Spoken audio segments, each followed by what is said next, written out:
Welcome, everybody, to another episode of Need Some Introduction. I'm your host, Victor, and on this podcast, we're going week to week, breaking down a popular streaming series. In tonight's episode, Darren is back from vacation, and we will be discussing both the finale of Industry, the HBO series, which has been renewed for a season 5, just announced about a week ago. That will be the final season of the series, by the way. And of course, this 4th episode of Paradise as well.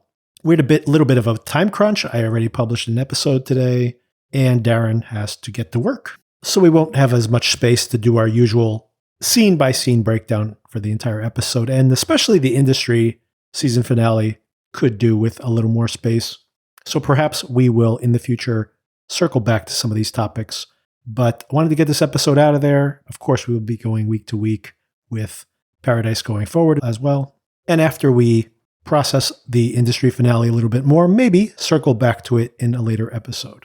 And of course, we just published an episode just earlier today, DTF St. Louis, the new HBO Max mystery series. And we will also be going week to week with that one. So hopefully getting 2 episodes on the very same day is a happy situation and not irritating to you, but I hope you enjoy it. Let me know if this is too many episodes. Reach out to me, needsomeIntroduction@gmail.com. But I do hope you enjoy all the coverage and hopefully watching all these shows as well. Another thing I wanted to bring up was that someone reached out to me. I was aware of this. Something has happened on the podcast hosting platform that I use where the sound has seemed more condensed. It might be the length of some of the episodes. That could be part of the cause. But I have noticed it as well. For any of you out there who felt that there's too much bass on, I agree. And by the way, I don't hear it in the edits, but I hear it after it's uploaded, and it's more pronounced on some podcatchers than others. However, I have been adjusting the levels on the files, hoping to correct it. If you did have some files that were really bad, I think I've reposted everything with better audio quality, so do go back to those. If you happen to have downloaded them, then delete your cache and re-download or stream it. And I think you'll hear a better audio quality. So apologies. I'm still trying to tweak it so the files sound better. I think we're pretty close to where we were before, but apologies if that was irritating to you. I'm working on it. And as I mentioned, if you go back, even some of the bad files you might have heard before, delete. If you have any cached file version, delete it and try to stream it again. I think you'll get better audio quality. Okay, let's get into that conversation with Darren. And thanks for listening. All right, Darren. So many questions to ask you about your trip, about what you've been watching possibly. And then, of course, most importantly, we got to cover 2 big topics. One is Paradise is back. And I kind of assumed this, but of course, for whatever reason, Darren, I don't know why, people love Paradise, and specifically our coverage of Paradise. That first episode was one of the more popular episodes we've had in quite some time. And Alan stepped in, as you may have heard on our coverage of it. I'm not sure if you caught up with that, but we covered those first 3 episodes. I'm sure you had other things on your plate, so don't worry if you haven't listened to those.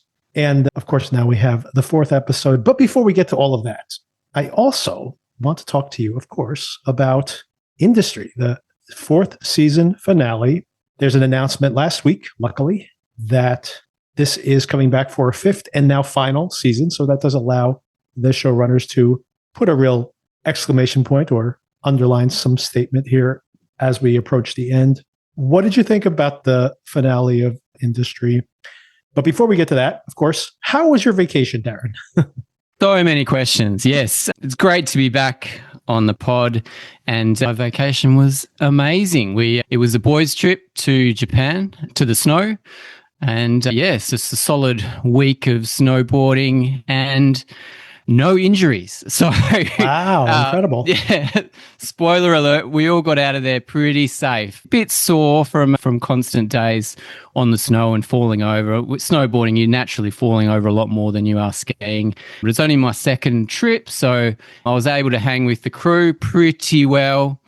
And yeah, we got some good snow early, and then we got some sunny days, but we were able to go out there every day. And we just missed an avalanche, actually. Wow. There was an avalanche a couple of days ago, right on one of the runs that we were sampling. So yeah, we escaped thankfully. There was no deaths or anything. There was just a couple of broken bones, they said.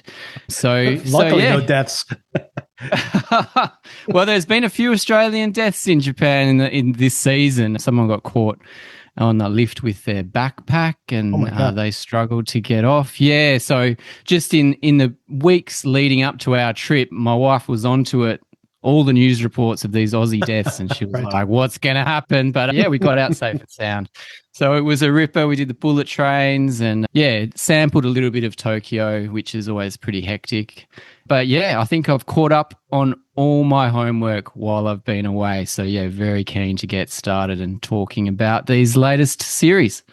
As if there is, any space for us to discuss all of this stuff. But I did want to know if there's anything you wanted to add to your appreciation of, or any commentary you have on the finale of the Night of the Seven Kingdoms.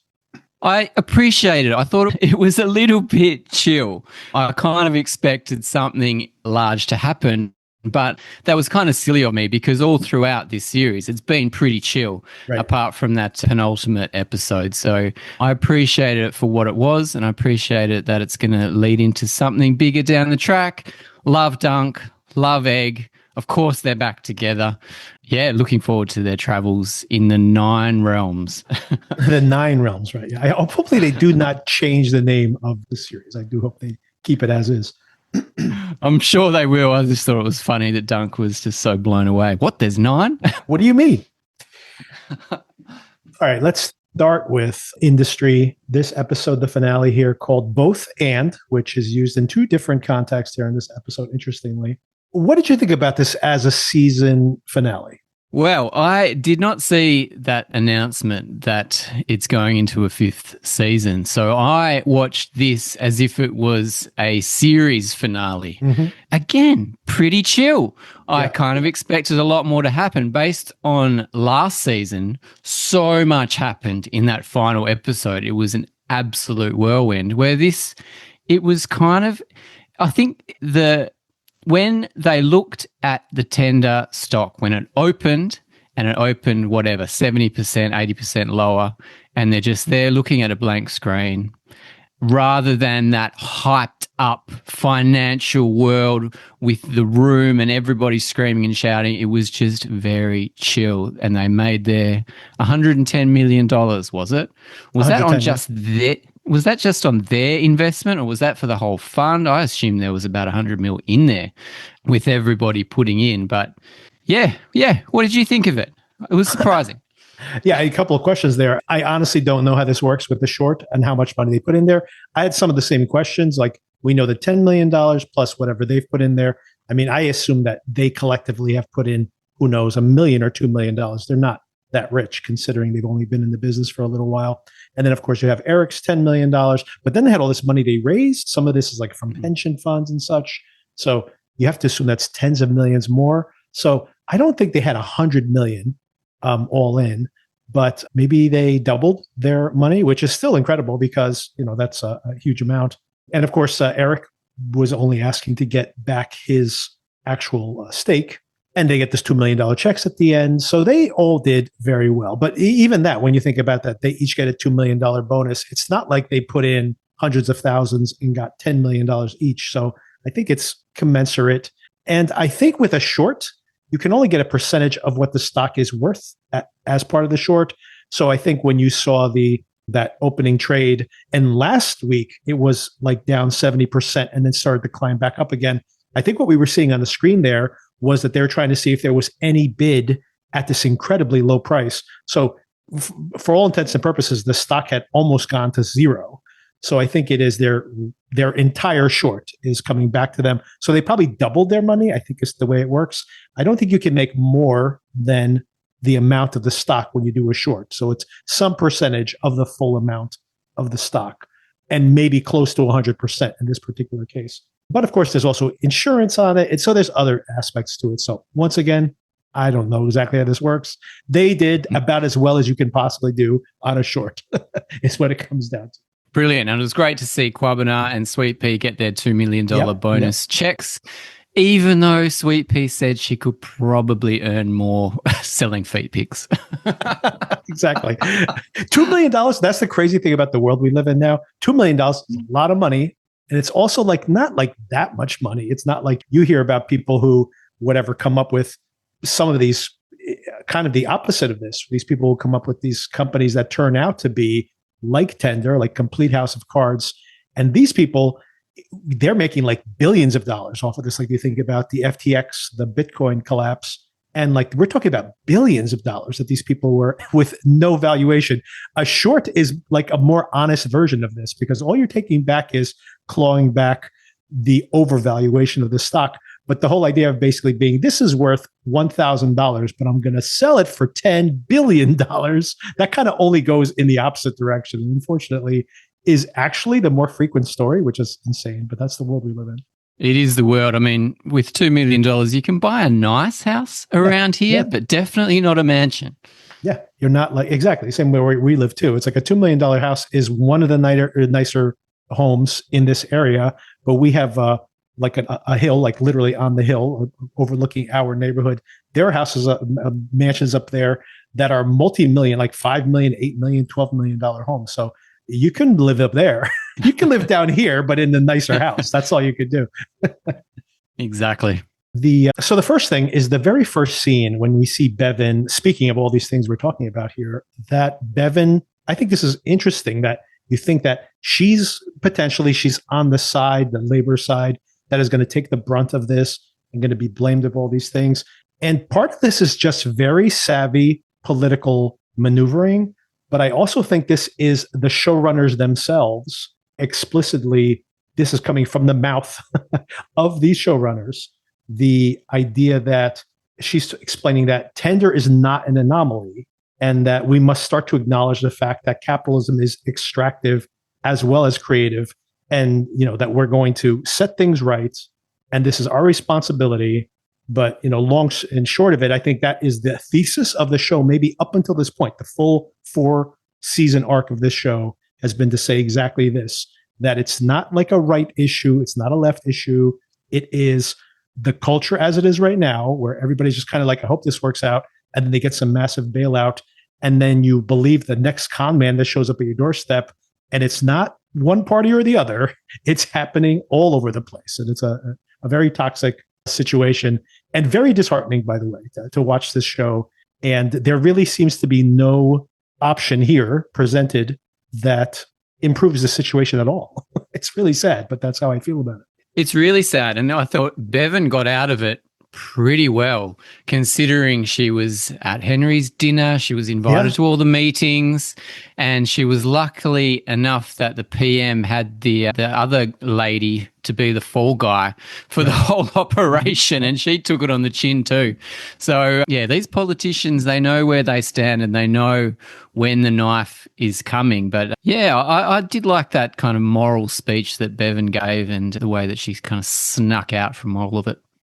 Yeah, and there are two parts to that. One is, even though she seems to be an honest broker and seems to be speaking from a place of honesty, I do wonder, I would assume at this point that she's going to be a bigger part of the season finale. And maybe like, again, this incredible cynicism that might be, warranted, but nonetheless, of the show in general, that she may very well be, rise to power on this speech because she seems to win everybody over. Mm-hmm.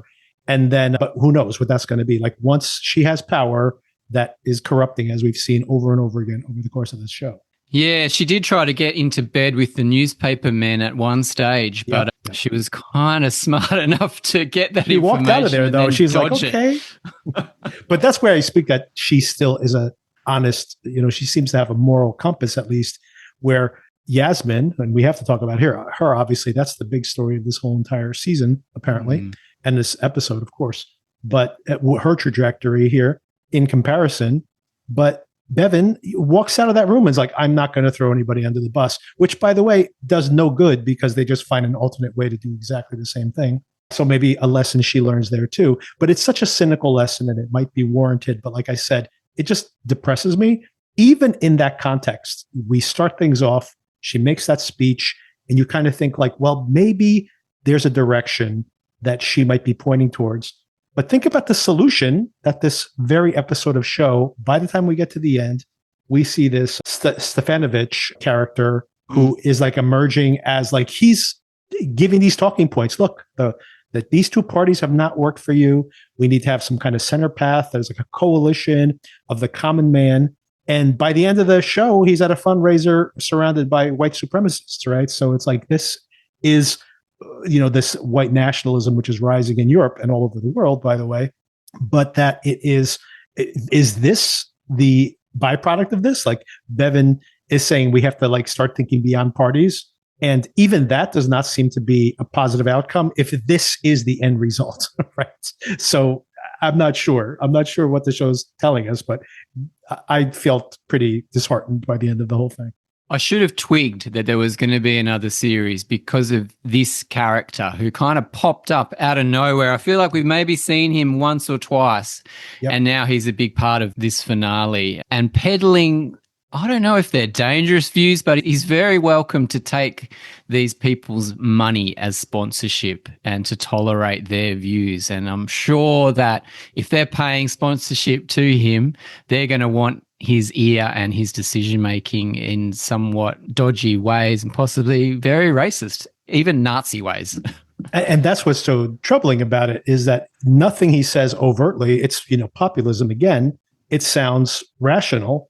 And as a matter of fact, given what we've just seen earlier, the words he says, I should say, sound rational to me in the context of the show. I'm like, he does seem to have an alternate method that, maybe we need to break the system to some extent, but by the end of the show, he is, like I said, surrounded by those white nationalists. And is he speaking in code, knowing that they understand what he's saying? Or will he just be like, well, whatever it takes for me to break the system?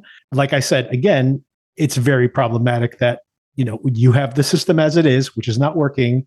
And then is this the alternative? That doesn't seem to be an alternative I want. So what are the options here?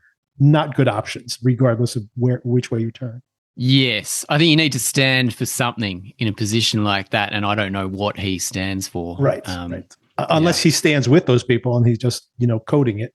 And this made me think, of course, of Succession and maybe a little too much of Succession. This show has maybe borrowed from Succession multiple times, but it does make me think about that white nationalist type character we had in the final season of Succession as well. And the same type of thing, right? It's just like, he's kind of winking and like, sending like dog whistling to the right people. And that politician on Succession seems to know exactly that is very much his intention. And here, he's still trying to play both ways. But again, if we see him next season, I wonder how that coalition is going to look by the time we get to that next season of the show. I do love how industry is on the button with these topics as well, because, we've got a politician in our country who's been around forever, very like these nationalist views, and is very popular at the moment. In the last couple of years, extremely popular. Yeah. So it's going to be interesting to see what happens in the near future. Yeah, it's a trend we're seeing everywhere around the world, so it's not just here. I love the fact that you see Norton talking about this character, and he says this great quote where he says that he won the Orwell Scholarship back when he was in college. And then he became everything that he warned us about. Brilliant. Okay. So that leads us directly to talking about Yasmin. And this is really troubling because we've seen these Epstein correlations, and I've seen online multiple times people say that this is a correlation to Giselle in this alignment of character. I see her more. I think. Ghislaine, I'm sorry, yes. Ghislaine, yeah. I see her in here more aligned with Epstein himself, even when you think about her now afraid at the beginning of the episode, or doing both things at the same time, worrying that their video exists. And I have a question as to whether you believe it exists or not, the one with her in it.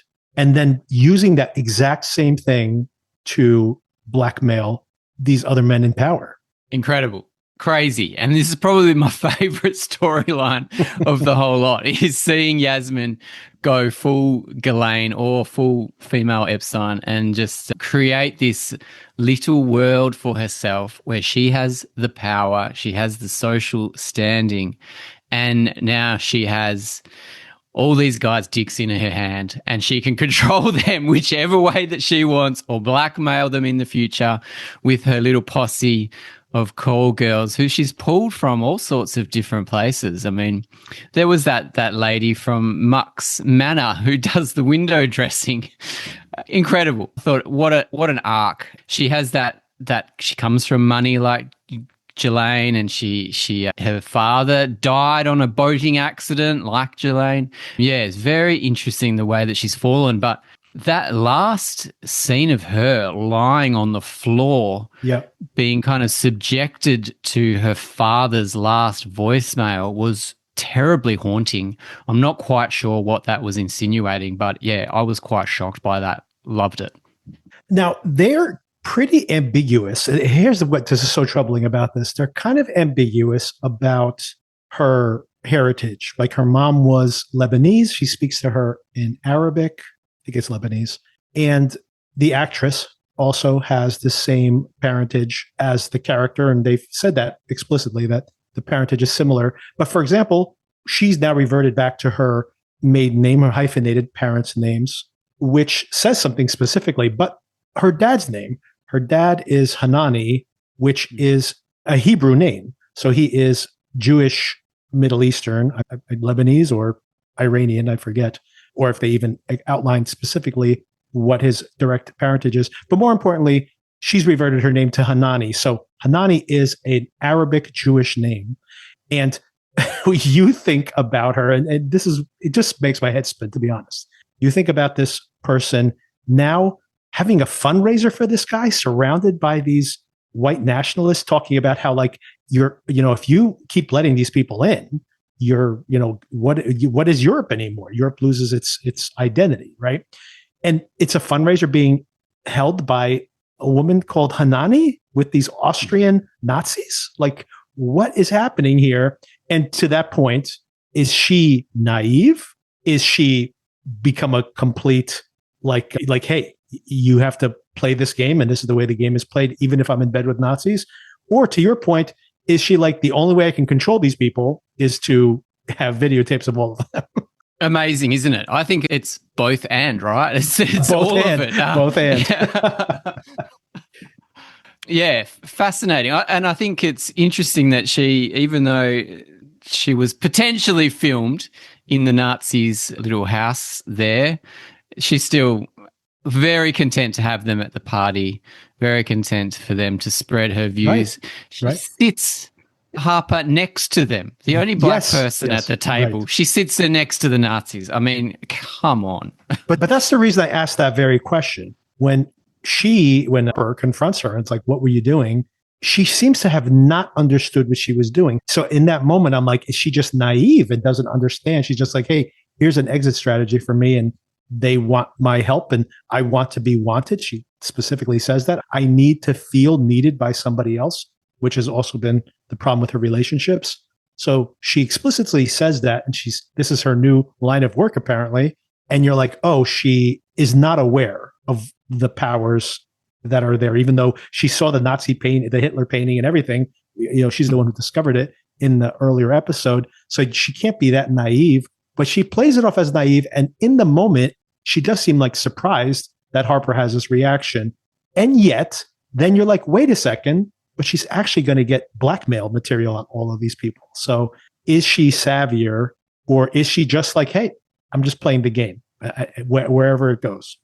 I don't think she's savvy. I think she is playing the game, because she's failed at pretty much every job that she's tried, as a trader, as a Forex, as a wife, as Whitney's offsider. I mean, she was too late to see the forest for the trees when Tender collapsed. I mean, she's just trying to grab power wherever she can, and she thinks she's onto a good here, because Hailey, as her right-hand woman, is very adept at this world, but Hailey needs Yasmin for the in and for the openings and for the access, whereas Hailey can control all the women under her. Yeah, the way that, and I think that's where it's interesting. I think she legitimately is maybe out of her depth and not realizing it, or has just become so cynical that she's become in a way, she's victimized by the situation, although she's creating the situation that victimizes her. And I think that is what we're seeing there at the end, the audio recording of her father, that is a way where she is channeling her dad to a large extent. This is someone who got caught up in these power games and maybe even played similar games. So there is this connection back to her dad in a very toxic way. But the other thing it makes me think about is like those girls. Like she thinks like, I'm giving this girl this opportunity. She'd be like the maid at the house. Now she gets to travel to Paris. All she has to do is, have sex with an old dude, or, maybe it didn't go that far, but I assume that eventually that is the tease. Eventually you have to deliver on that. And it is really messed up, especially when you think about the fact that whether it was true or not, that girl with Eric, that the reason he flew off the handle was because he believed her to be underage. And she's going to play that exact same game now. That is as dark as the show has probably ever gotten. Super dark. I like the little twist that she probably is of age. It's just another fake Lithuanian passport that they've got for her to show that she was only 15, that just threw Eric under the bus completely. Yeah, what was I going to say about Hailey? I mean, Hailey kind of twists Yasmin around exactly the way she wants. So she knows she's onto a good pasture there. But yeah, devilish. I think Yasmin's going to fall even further in the next season. I think she's got so far to come. Just that relationship with her dad, who possibly sexually abused her, who she didn't save, kind of murdered, and he's left her nothing but a name, which is kind of tainted anyway. No money, no reputation, but she's just done as much as she can with it without any real skill apart from people managing. I think she's in the perfect position. Yeah, I find it really, I agree. I think that if I could guess at what's going to happen next season, that she is in too deep now, and that, she doesn't even fully understand the full consequences of what is to come. But there is a version of this where, we interestingly, when Hailey walks in that dress, we see that this, I forget his name again now, I just said it before, but Stanovich, was that his name? Yeah, this is the Sebastian guy, this leader, this up-and-coming leader, who is being positioned as a lover, potential lover for Yasmin in the future. Right, but what's interesting there, though, is that, first of all, you see him do a double take at Hailey, even though he's upset that she got a divorce because he disapproves, because God disapproves of divorce. So, you see that he's also like a religious fundamentalist as well. But there is something, I think, if, we read it that way, when he is like, I got to catch a flight back to the US tonight, and he double takes at Hailey, that this could be a setup. We could find out that Hailey seduces him at some later point, and that'll give Yasmin huge leverage on him, right? So that is a possible direction we go in. But that's still really, I still am not sure that even if Yasmin thinks she's playing the game, if she fully understands what she's doing, because I think multiple times in this season, to your point about Hailey, that we've seen Hailey understand exactly what the game is.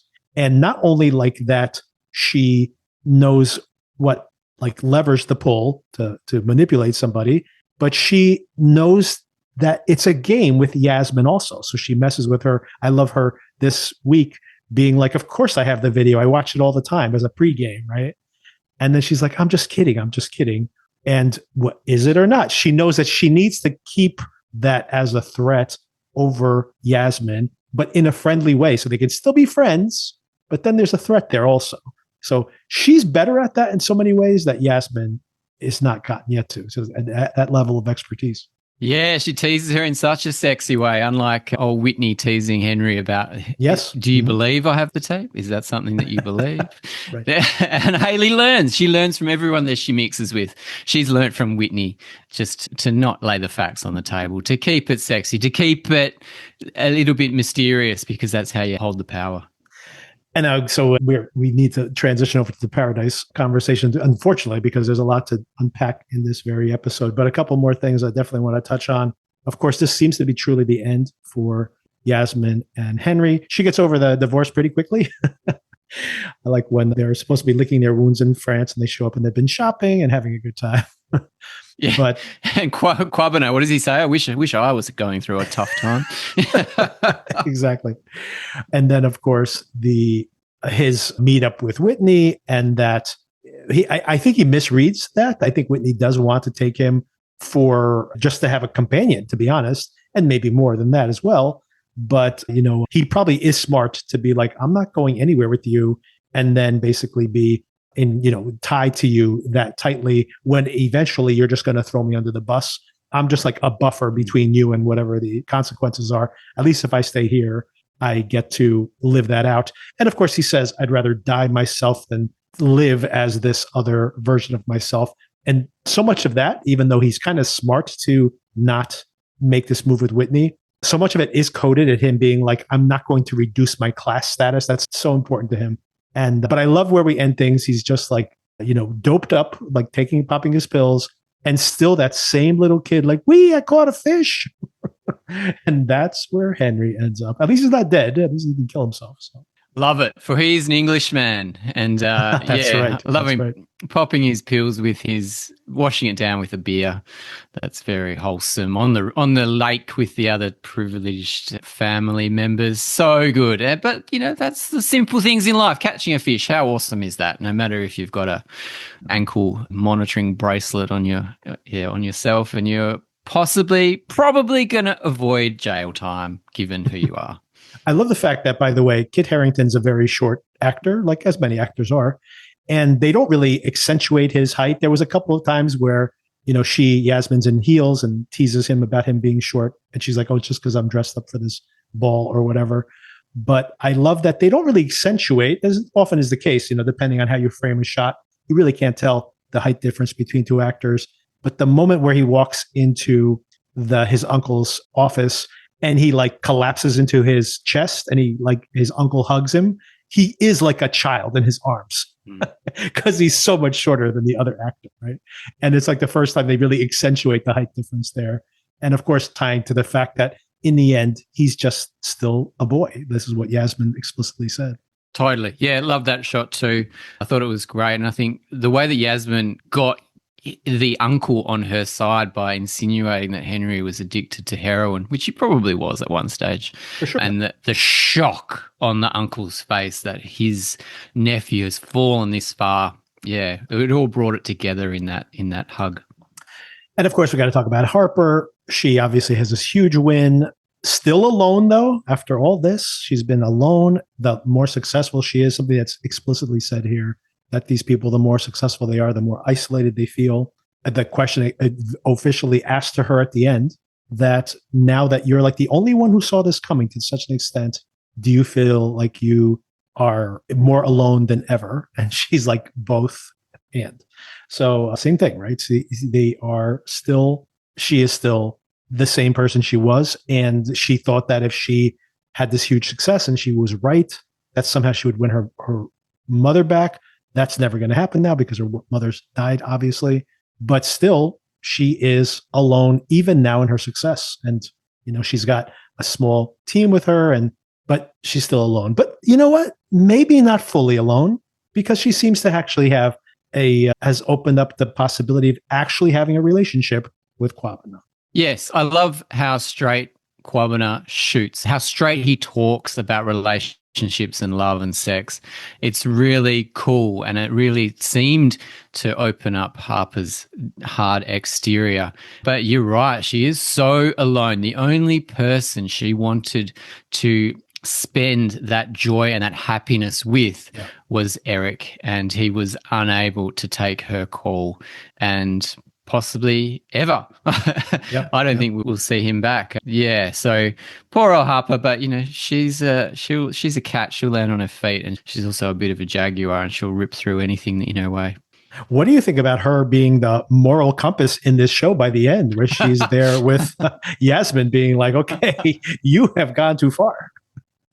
Oh, hilarious. What a joke. Yeah, so funny. What was she thinking, trying to drag one of the girls out of there? I mean, yeah, silly thing. I think maybe that's the only thing that she is completely confident is her sexuality and her agency. But yeah, I would have thought that she would have kind of been on board with those girls doing whatever they wanted to do. to get into that high society in Paris. Yeah, very interesting there. But yeah, moral compass, Harper, no, never. Right. And a couple of things right at the very end. I didn't really love the final beat where it's like, do you want another drink? Which is basically saying, do you want another season of this show? Which is kind of a silly way to end the season. But what did you make of the very final moment where we see Whitney, just a flash of Whitney on the screen, like through an eyepiece or something, wearing a baseball cap, and literally like a single frame before the credits rolled. Did you pick up on that? And what do you make of that? I definitely picked up on it. I thought it was pretty funny.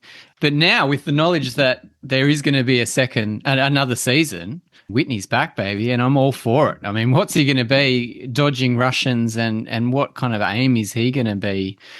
He can't really come back as Whitney Halberstrom as the leader of some tech company. So I really don't know what his role is going to be. Maybe as some kind of double agent, or maybe as a scorned lover of Henry, that he wants him back. I don't know.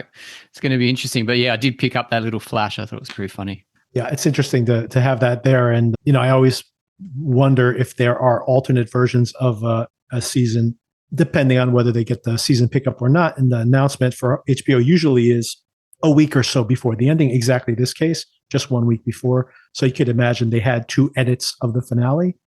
And it would be funny if the difference in the edit was just that one frame of Whitney.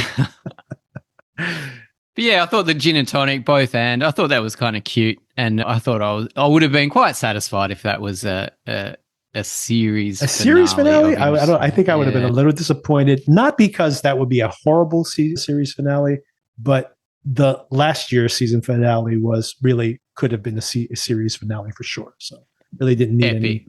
Yeah, I agree. And I did read that they're very happy to get this 5th season, and they say they're going to be positioned as one of these really prestigious shows that gets to 5 seasons.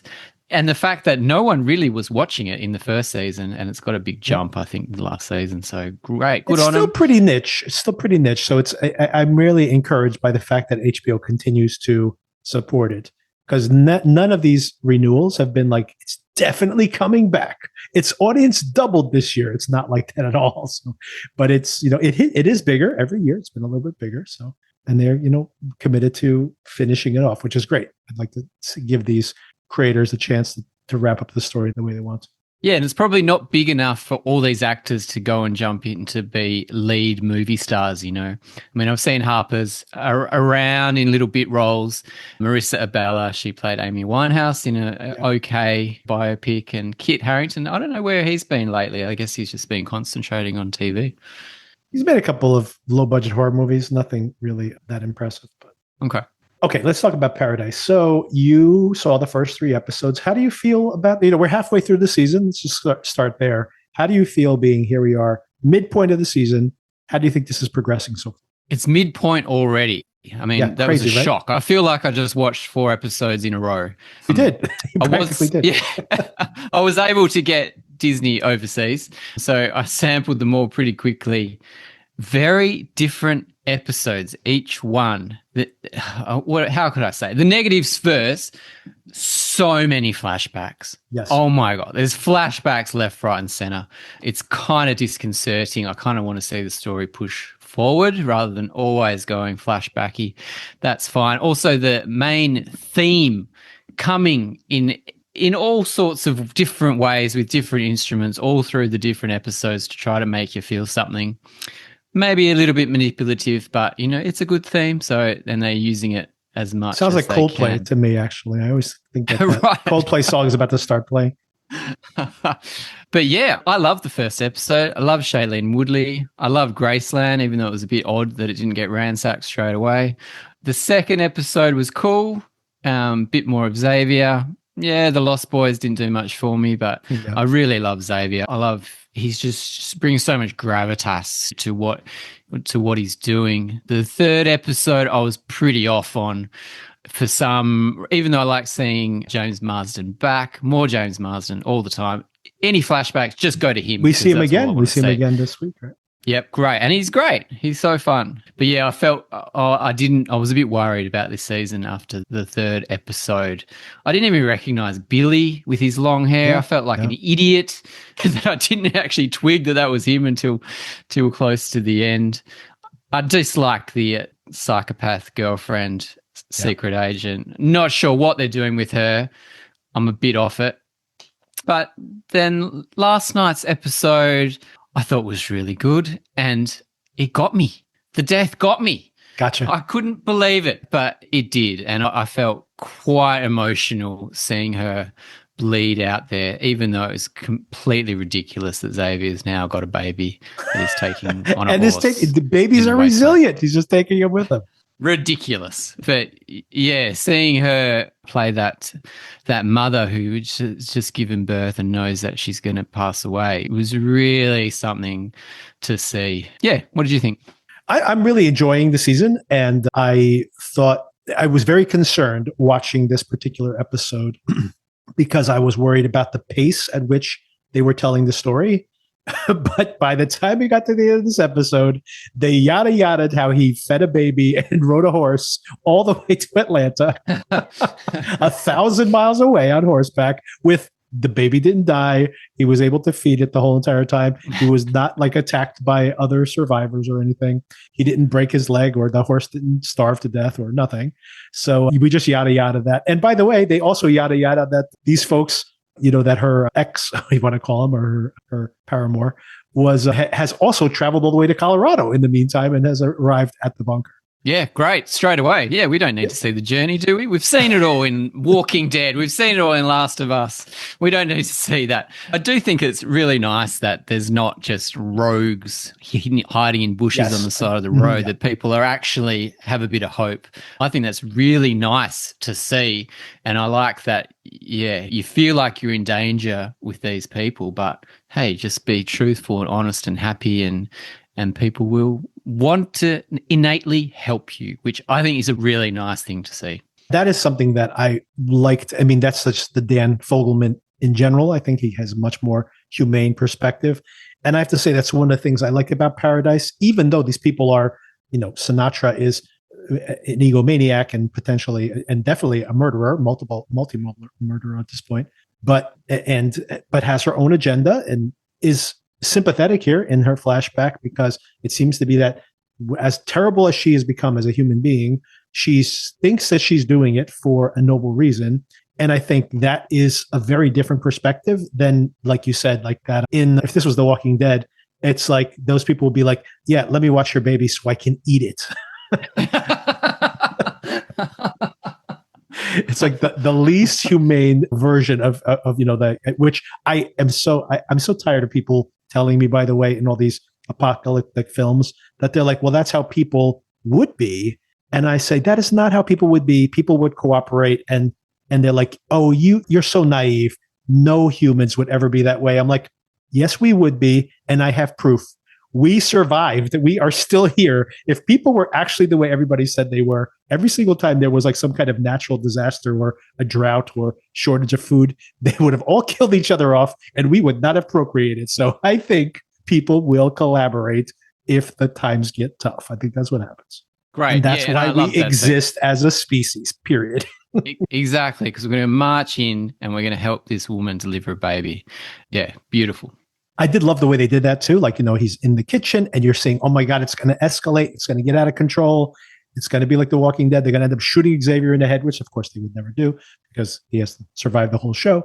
That's to be like The Walking Dead or The Last of Us, where, of course you end up killing your best friend accidentally. That's just how those shows are. But nope. They're like, oh my God, we got to go help this lady. Yeah, especially after he elbowed the guy's son in the face. It is a little kumbaya, by the way. Like, I would have believed it more if they showed up to check on him and Xavier came in like, bound and gagged. And then they're like, okay, he was telling the truth. We can untie him now. That would be more realistic in my opinion. Yeah, they're all friends. All fast friends straight away. Immediately. Jeez, he's a fast talker, Xavier. He really is. He has not proven himself to be very slick, by the way, as far as his conversation skills go. So I'm not sure how that didn't escalate in the wrong direction. But he's just a unit. You'd want him on your side. That's true. They're like, man, you know what? If he is on the up and up, he could take out a whole army. Yeah. I also, this is very silly in the show, but the whole thing with the horse, like kind of making friends with the horse, and the horse is at Annie's graveside, and that was all very silly. But but Annie dying, of course, was a shock. And you really do assume, well, this person's got to be around for the rest of the season, right? You got Shailene Woodley here, and nope, she's just there to deliver the miracle baby to Xavier. Which is it's an interesting plot point that he now has to carry this baby across the country. It's a pretty crazy situation. It's bizarre. I mean, the settler lady, she offered to take it. She said, "We can take the baby." And I'd be like, "Yep, great. I'm off. Go exactly. On." But for some reason, he wants to. But I think, all right, so we're going to talk about this time travel business. I think because he's having these visions of the baby's father, somehow, they're going to have to convince me of this, but I think that's why that he's taken the baby and he has got to get to the father, because he's having these visions of this guy. But where they're going with that, I have no idea. I'm a little bit sus on that for sure. This, I got to tell you that, again, this seems very strange plotting, that he could leave the baby with those people who obviously have better means than he does. And it's much more dangerous for him to go across the country with the baby strapped to his body. And he has to come back the same way. He's not going to take a train back. Like, he's going to have to take a horse back. He can pick up the baby on the way back. This is all, especially since I was like, oh man, now once again, I was really worried at this point when he leaves with the baby. I'm like, what is the season of the show going to be? Him and Baby Yoda traveling across the country like the Mandalorian? Like, what is happening here? But no, they just said no. And then 1,000 miles later, I'm like, okay, I'm not sure how that worked out, but it did. And by the way, I'm okay with it because I want to accelerate the plot. So thank you very much. Yeah, I'm okay with it because I don't need to see that. I don't need to see the journey. I mean, what's going to happen? Nothing. All sorts of things could happen, but it's not going to be very interesting. He's going to find his wife, and he gets there, and he's almost found his wife, but he's found his wife's platonic lover. Platonic. She was my partner, but not that kind of partner. And the look of that on that guy, that he's lost his partner, and the baby's like, what, mate, she's my wife. What is going on? And so someone's taken her. We don't know who it is, which then opens up this whole other story of does she know more than about this whole situation than she was letting on back in the before times, which makes me think about Fallout also, by the way, which we don't have to talk. Maybe we do talk about Fallout a little bit in the future. We don't really have time for it now. But I haven't seen it. I haven't gone back to it. Oh, you didn't finish it? Okay, good. It really wasn't worth it. So yeah, I gathered that. Yeah, but his wife's a doctor. She's some type of doctor or scientist. Is she going to be tied into this time traveling vision type of thing? Because we thought that she was tied into the big caldera environmental disaster somehow, but her role has really not been defined as yet, even though she's important enough to get the nod for the bunker, but she didn't make it. So I really want to get back to the bunker. I want to get Xavier back to the bunker. The scenes with the new president I thought he was ridiculous, and kind of happy that he got chopped pretty early because he was just a silly character. That guy needs a breath mint. Yeah, which was okay, so that's the code word. Was that in the first series? I don't know if that was. No, I think they just introduced it in that episode, so Jane's code word. Okay, great, Jane. How she keeps getting out of these situations, I don't know. She's a good crier. But let's go back to the bunker. So we've got old Dreamy Eyes cult leader trying to get into the bunker somehow, doing his Love Actually cards. Yeah. Look, I'm down. This show has gone crazy. I think I was a lot more interested in the first season when they are trapped in the bunker, but because it's out in the big wide world now, I kind of want to go back there and see what happens. Well, that's what I liked about this episode 3 was them being back in the bunker again, because I did kind of felt like the show was in its groove. Although we do, of course, we've returned to the bunker, but I guess we're still mostly flashbacks in the bunker to that first baby being born there.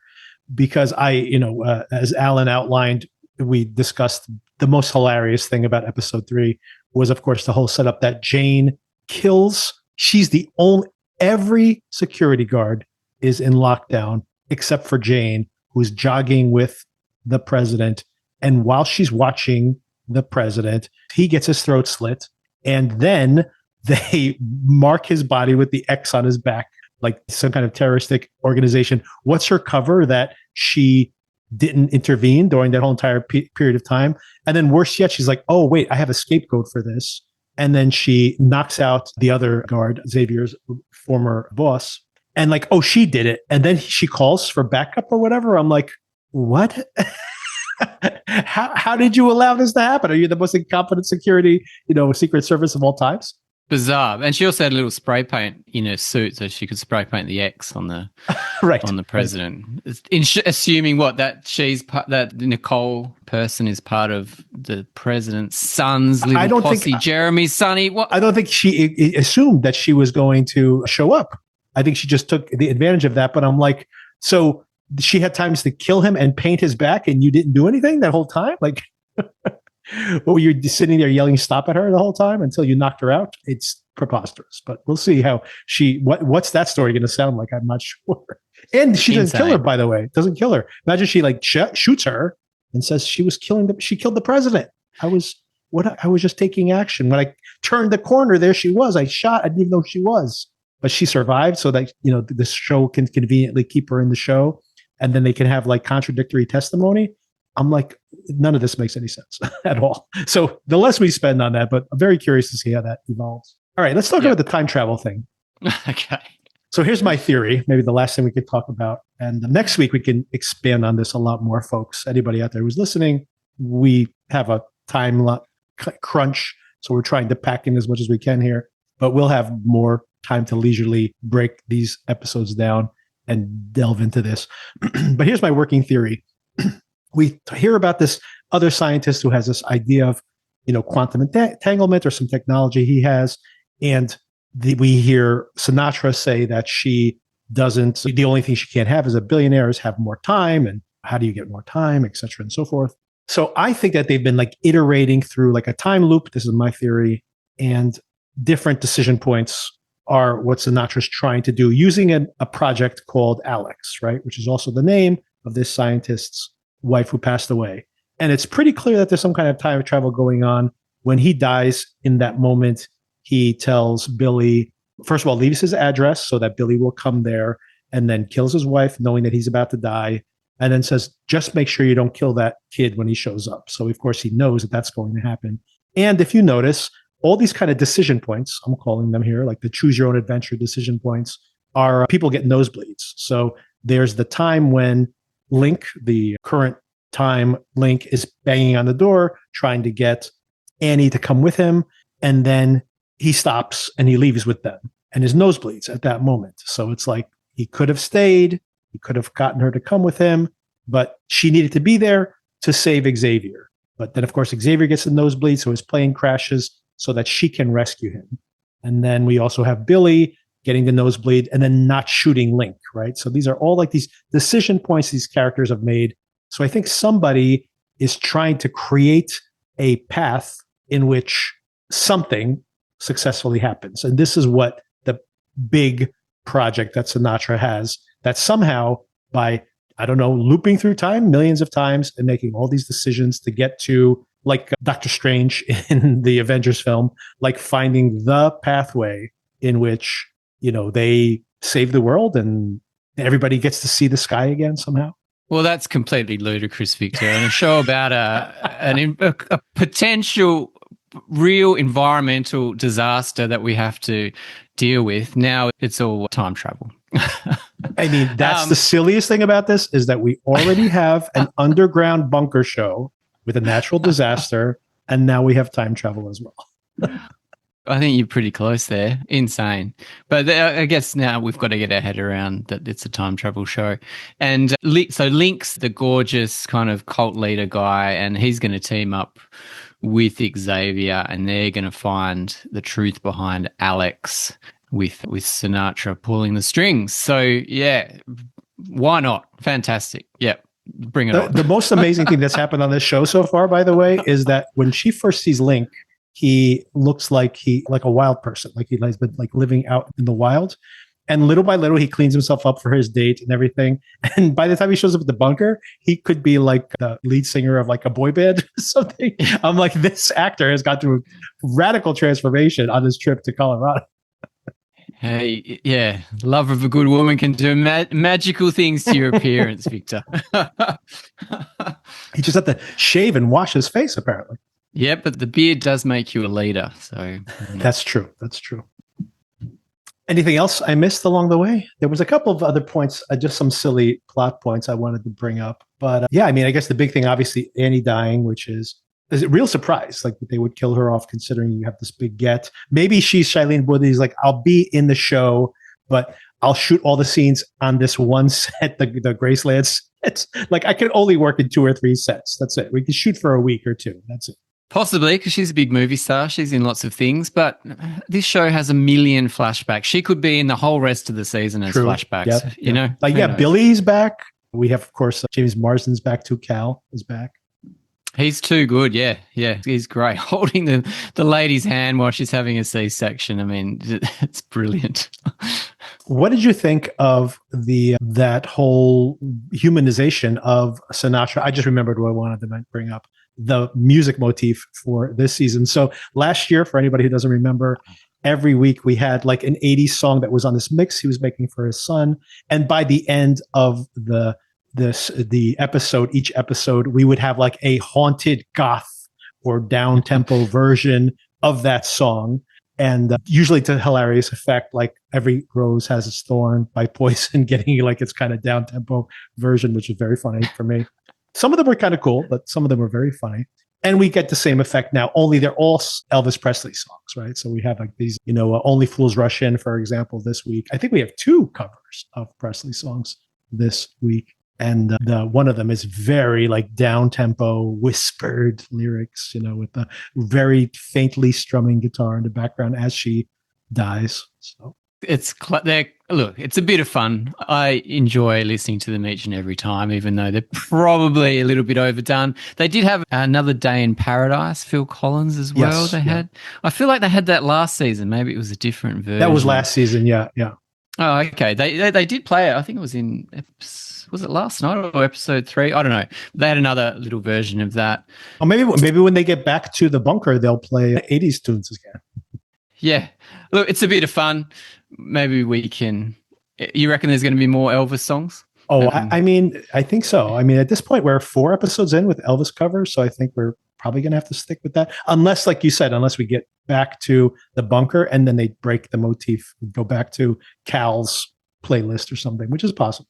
And what's the whole, why Elvis? Why Graceland? Do you have a theory about that? I mean, how does that build into? It's just a bit of fun. I think we got. Well, his daughter is called Presley, right? So that's an interesting connection there that might have somehow pay off some way. I'm not sure. Yeah, great. Have you been to Graceland?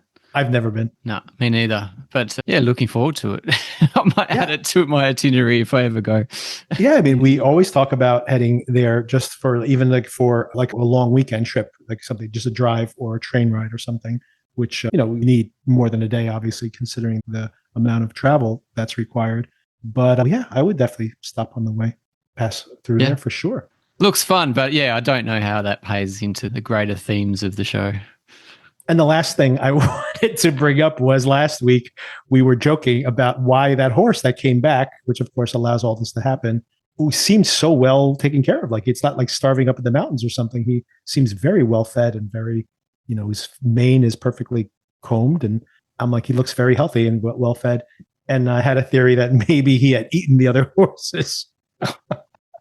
So in this week's episode, when the horse walks over and he's holding the baby out for the horse, I'm like, do not put that baby in front of that cannibal horse. Do not do that. It did not go as dark as it could have been. No. Well, that horse was very interesting and he's grave. I thought you might try to dig her up and have a bite. Yeah. Right. Yeah. And that's where we leave things. Very curious. Yeah. This is in a way, I was surprised that they repeated this 3 episodes and then 1 after that. But I'm really happy, especially given that the show is not, I know people love this show, I'm enjoying it. I don't want anyone think I'm insulting the show. I think it knows it's a silly show to a large extent, or that it has silly elements. It can be, I mean, the day last year was an incredible episode, right? So it can be serious, but it has fun with itself. And I think it understands what it's about. So all that is to say, I'm glad that we're halfway through this season. Like, keep it moving. we're okay. We're doing okay. Yeah, that's what we want. Yeah, I'm happy to have fun with this. If we're dinging it, it's not because we dislike it. It's just because it's hilarious. And like you say, it could have those moments. I mean, it had that moment for me last night with Shailene Woodley's character dying. I mean, it was spot on. It really worked for me. And yeah, hopefully we do get another episode like The Day, because that's what everybody wants. I'm not sure how they can do it. And also, you didn't mention all this Venus effect and all this. I mean, I would have thought this would take thousands of years to happen, but it seems like it's just going to be years. If we buy that. And I'm glad you brought that up. I have to still have not done my Venus effect research yet to see if this is possibly realistic in any way. Like you said, I think that's like thousands of years. And plus we've had calderas explode or meteors hit the Earth before, and it has not led to our atmosphere turning into, pure nitrogen or whatever. So I'm curious to see how believable any of this is anyway. I think it just gives the show an excuse to allow Sinatra's mission to matter more if she thinks she can undo this somehow. But what's interesting about it, if you take the show is that this kid who understands how this thing works, his mission is to turn it off, right? He says he wants to kill Alex, which apparently I assume it's the project that they're trying to kill, not a person explicitly. And if that's the case, then, she's thinking that this technology is going to rescue all of humanity. And apparently, I don't think he wants to end humanity. I think he's probably thinking that, this thing is creating more danger than anything else. Yeah, as if there's not enough danger anyway. Right, as if we needed higher stakes than the end of the world. But I guess what are those giant tornadoes the size of a city, but just stop. They don't go into Graceland. They just stop over there. Just like the looters, they just cross the barrier. Yes, maybe there's a magical force field around Graceland. Yeah. That could be where the next season will all be inside of Graceland. Yeah. It's got a bunker. It's got a bunker too, apparently. Well, this show can go anywhere. Who knows? If you were going to guess, what's the third genre? If they're going to be like, we're going to add a third genre next year, would it be like aliens? What is there a wormhole? Right? A wormhole to another alternate planet? What's going to happen? Well, yeah, maybe the aliens have caused the caldera to make the planet more suitable for them to invade. Who knows? But, and Sinatra is an alien. She's a pod person. I thought that was established already.